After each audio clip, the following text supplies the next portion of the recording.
Having animals in your garden really goes hand in hand. We just picked some strawberries, but we had a handful that were inedible. They had spots on them due to all the rain we've had recently. And we have weeds. And we're going to take them, we either give them to our pigs or to our chickens or to our ducks, and they take what is scraps for us, what is inedible for us, and they'll turn that into protein.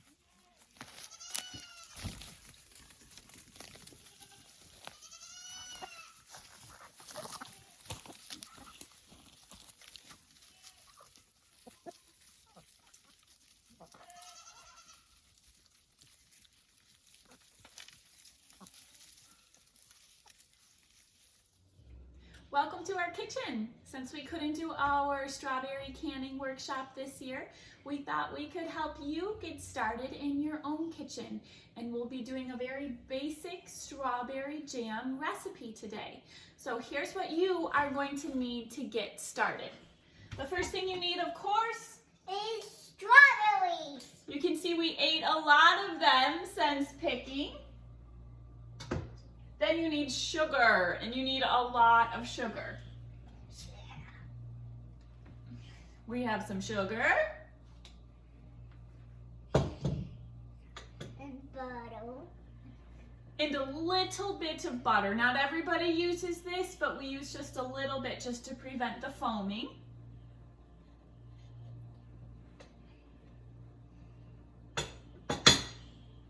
And today we will also be using some Sure-Jell for our recipe, just the easiest way to get your strawberry jam to set.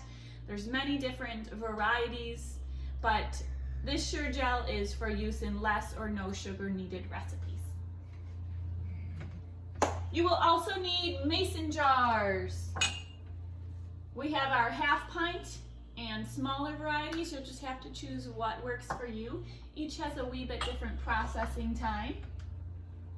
2-part canning lids.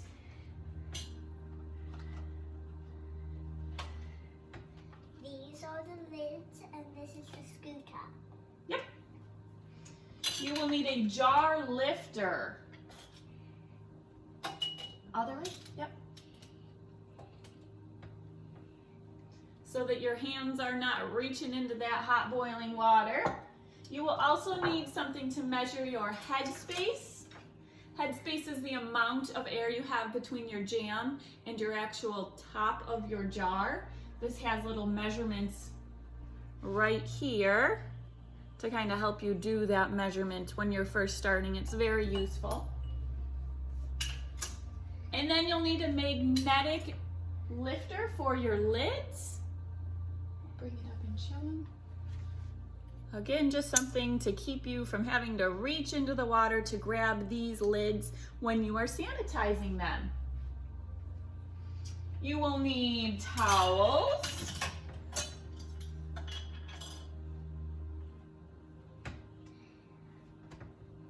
And some pot holders. We like to have a few of those on hand. You will need 3 pots. You can see over at our stove, we have 3 pots going so far.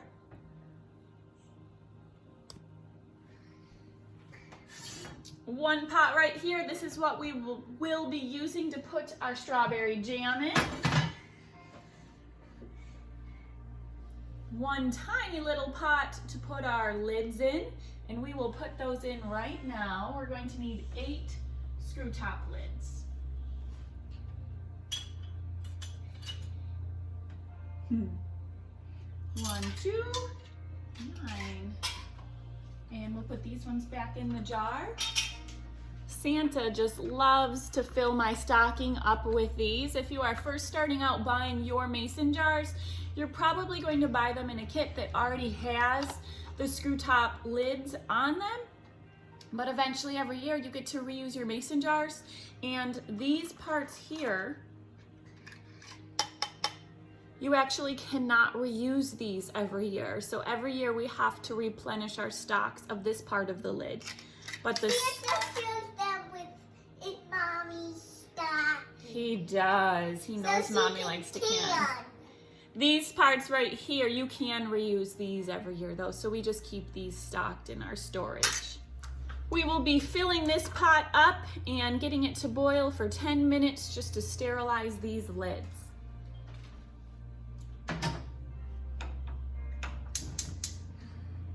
And then our third big pot over here, you notice we actually already have that over the fire, is our big canning pot.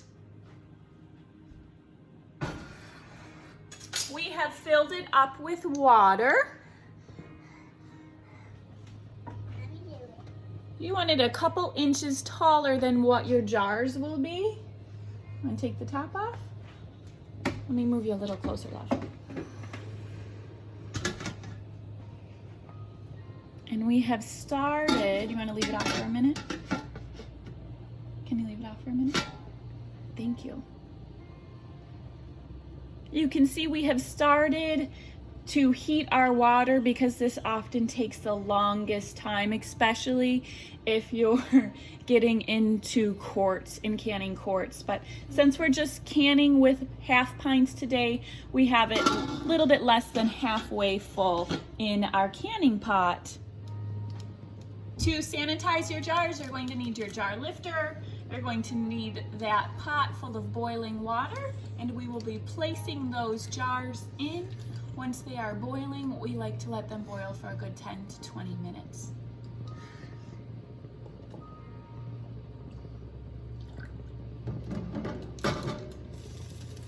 Be sure to give a good tilt when you put them in. Otherwise, I've had the water pop up into my face if you put it straight down and plunge it straight into the water. I'm going to do the tall ones first. I can see them in there. Me too. No bubbles forming yet. It's not boiling yet.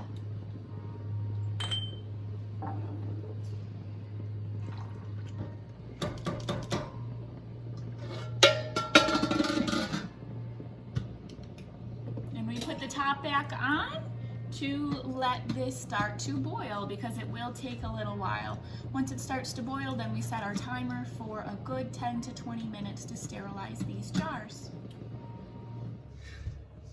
Next, we are going to wash our strawberries and prepare those. My preferred way to wash our berries is to fill a sink with water.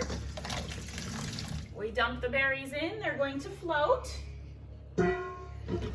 Give them a little mix. You'll notice that the dirt is falling to the bottom. Then you simply pick up a berry. We're chopping the tops off,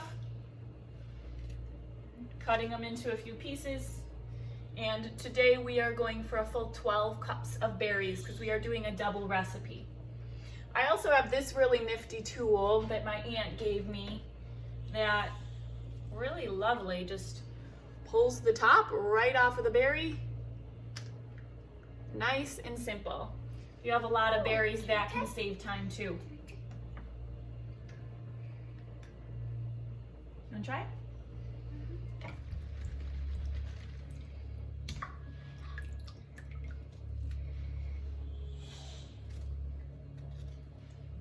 Ooh, this is big, fat, juicy. I can't find horizontally.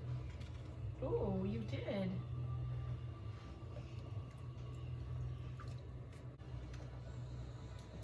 We're doing a triple dipple back. I said a triple dipple. Triple dipple. We're actually doing a double batch. The original batch, the original recipe calls for 6 cups of strawberries. And we are going to double that. You know what 6 plus 6 would be? It's going to be a double digit. Look how horizontally this one sits. What do you think 6 plus 6 more cups would be? Can we count it with our strawberries? 6. Okay, now how many total cups will we need? So count that one more time. How many total cups will we need? 1, 2, 3, 4, 5, 6, 7, 8, 9, 10, 11, 12. Beautiful, 12 cups. So here, this cup, you see that number right there? Is 8, and we have 8 cups. So to get to 12, 8, 9, 10, 11, 12, we need 4 more cups. Let's see if these berries equal 4 more cups. We have 8 cups. We have 8. So we are short on strawberries. We have 9 cups of strawberries and we need 12 to do a double recipe. We kind of ate a little bit more than expected with breakfast today. So we will be right back. We're going to go out to the garden and pick some more berries. Our next step is not one that everyone does. We like to have our jam a little less chunky and a little more smooth. So I actually put some of our berries through a food processor.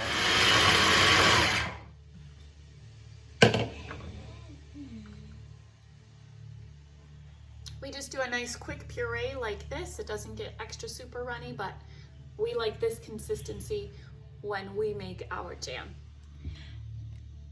Next, you are going to need to measure the exact amount of sugar.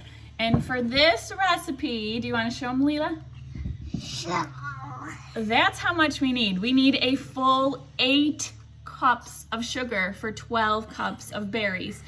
And there's so many times that I wished, or I tried, to use less sugar because I didn't want to have that much sugar in my jam. But what's going to happen is if you don't use that exact amount, especially if you are using a Sure-Jell, your jam is not going to set and it's going to be watery and it's going to be runny. So I definitely recommend using the exact full amount of sugar. That's why it tastes so sweet and so good, like dessert. We have done alternatives in the past. You can use crab apples. They have a lot of pectin in them instead of using a Sure-Jell. We've also done recipes where we use honey in place of sugar. And we've also done an alternative recipe. It's a spiced strawberry butter that's really good. It has less sugar. That's why I like that. But for your safety, I would recommend following a tested recipe. And we are using a tested recipe. If you're going to explore alternate options, just say that you are doing that at your own risk. Our next step is to take 1/4 cup of this sugar and the packet of Sure-Jell and combine that into a small bowl first. Daddy, Pa made this bowl on the lathe. He did.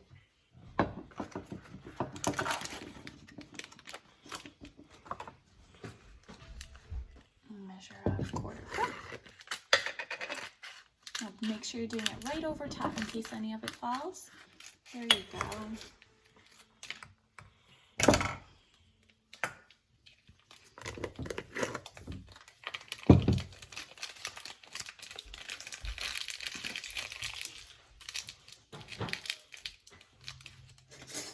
And now sugar? Right Yes, now? ma'am.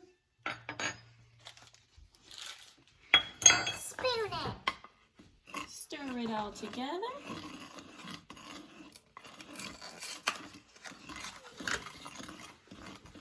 We have added our strawberries to the pot. Now we're going to combine that Sure-Jell and sugar mixture into our pot of strawberries. Go ahead and dump the whole thing right over. There you go. Yeah. Stir that in.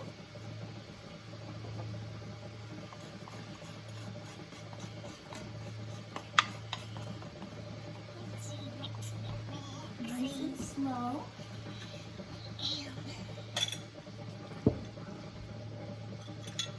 We add a little bit of butter. Not everyone does it, but it does reduce the foaming once your strawberries will get boiling. Is there water in here? No, but you will see that the strawberries will create a watery substance in just a minute. I see the water. We turn the heat on, we keep stirring, and we're going to let this mixture come to a boil. Now you can see those bubbles. Now it's time to stir in our remaining 7 3/4 cups of sugar.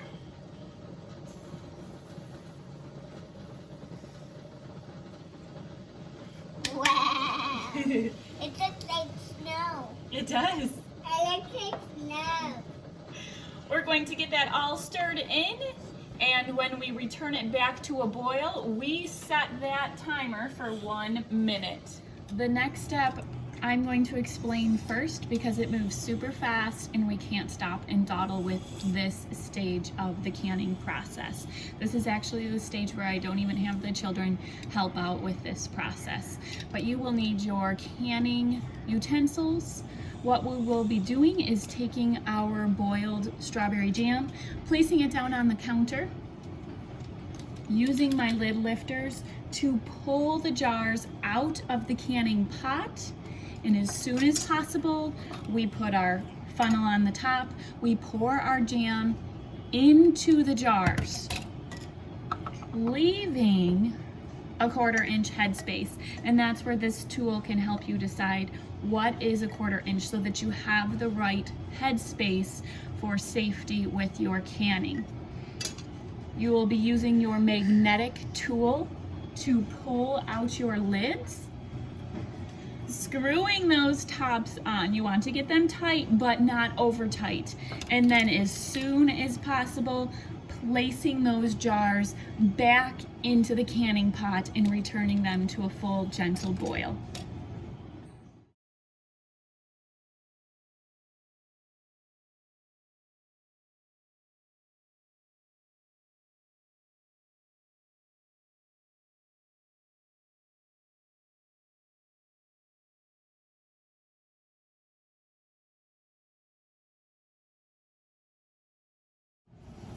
So behind me, you can see that we had some extra jam. We are not preserving this, which means we'll have to eat this within the next couple weeks, and we certainly will. We have some banana pumpkin bread on the counter, and in the oven we have some goat's milk yogurt that is still fermenting that we'll mix this with, and some peanut butter and jelly look like they're in our forecast too for the week ahead. In just a couple moments, my 10-minute timer will be going off, and we will be pulling those jars out of the hot water bath.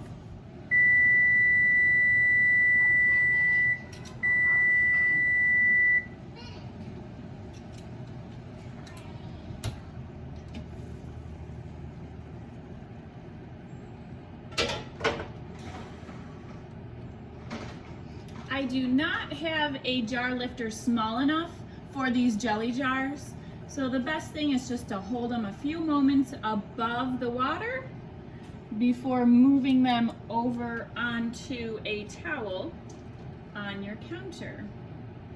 And here is where they will rest. You do not touch them for a good 24 hours. As tempting as it may be.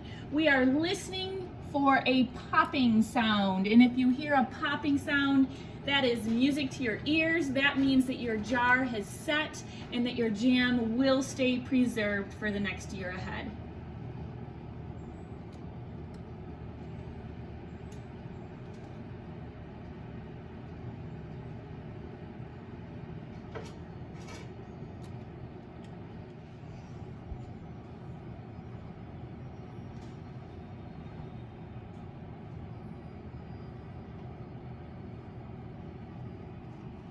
Again, I was not applying any pressure to the tops of those lids.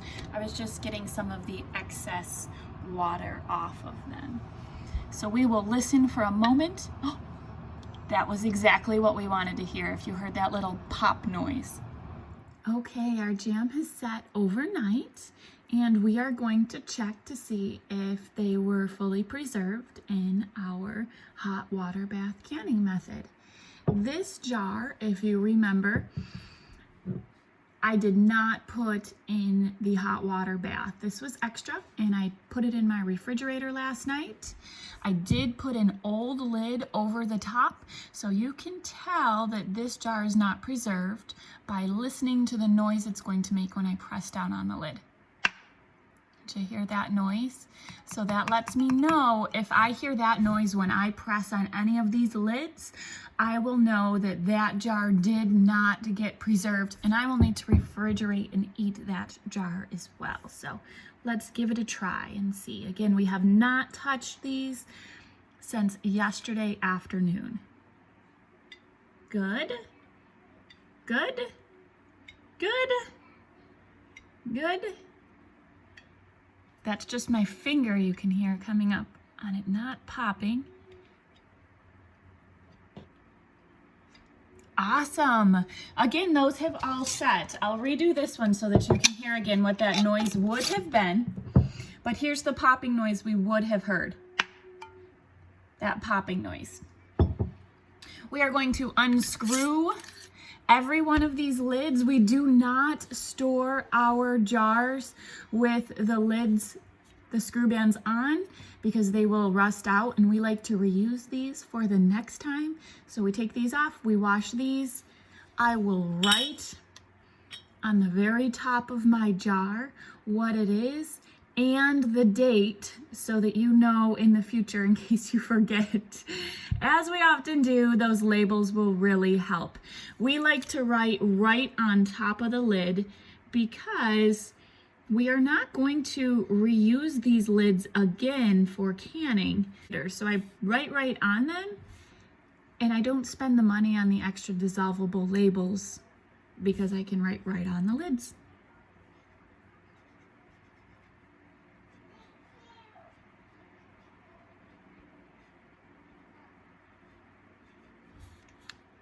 There we go. Strawberry jam, April of 2020.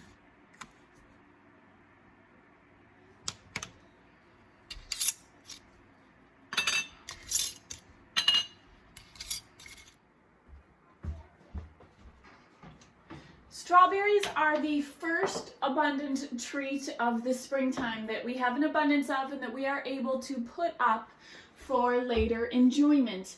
Our season is super short-lived because we are dependent upon how quickly the heat comes in for the springtime, as well as how much rain we get. So when we can a little bit of strawberries, I know that it's going to bring us a little bit of happiness once the darker days, the colder days of autumn and winter come in the future. Everybody cans for different reasons, whether you are preparing for a government shutdown or you just like to have a little bit of extra time in your kitchen. But it's not something, contrary to popular belief, it's not something, although I am getting a lot older, it's not something that just the older folks do or that our ancestors did. It's definitely something that you can do as well for yourself or your family. So canning is not a necessity for us. If we lose power, we do often, but it's not gone for an excessive amount of time. Our winters are really mild, and if we're out of something, we can just run to the grocery store and it's supplied with stuff from around the world. Except for toilet paper right now. We're working on that one. The point is preserving your own food and finding delicious ways to do it can be a lot of fun. So for some more recipes, I highly recommend the Blue Book of Preserves by Ball. It's a nice skinny little book, but it has some tested recipes in there that are safe to use. And there's also a 100th anniversary, I do believe, that is a lot chunkier. You can find some great recipes in there. Again, those have been tested for safety to use those. Also, your cooperative extension, your county cooperative extension is going to be an amazing resource. They might be doing some canning workshops, just like we do canning workshops here out on the farm. But check them out, an amazing resource for you. Or have some fun reading and finding some of these delicious things out in your garden or in local farms nearby you. I hope this video helps you on your path to preserving your own food, and may our paths cross soon, hopefully over some delicious food. May everybody have a wonderful day.